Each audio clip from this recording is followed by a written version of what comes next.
What Mamata Banerjee gave, borrowed money, borrowed promises, borrowed time, and what is that led to the crushing debt burden on the state of West Bengal. कर्जे में डुबो कर रख दिया है मेरे पश्चिम बंगाल को, कर्जे में डुबो के रख दिया है.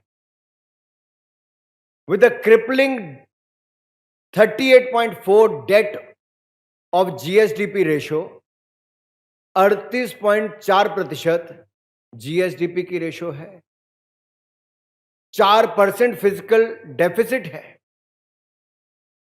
और 7.72 लाख करोड़ रुपए के कर्ज में बंगाल है. 7.72 लाख करोड़ रुपए का कर्ज, जो हर नया बच्चा बंगाल में पैदा होता है उस पे 77,200 रुपए का कर्ज है.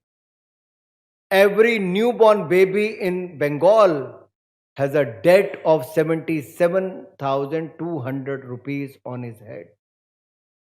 Was it same in 2011 and 12? No.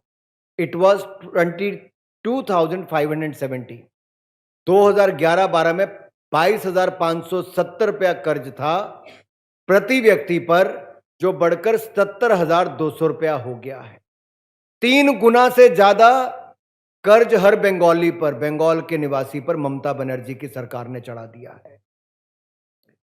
क्या बंगाल में एफडीआई इक्विटी आई? नहीं साहब. अगर आप 2021-22 में देखें 3,817.2 करोड़ रुपए आए थे और 2024-25 में वो घटकर 2,262.5 करोड़ रुपया रह गया. ये कमी क्यों आई? क्योंकि क्राइम एंड करप्शन बढ़ा. ये कमी क्यों आई? क्योंकि हॉस्टाइल बिजनेस क्लाइमेट था.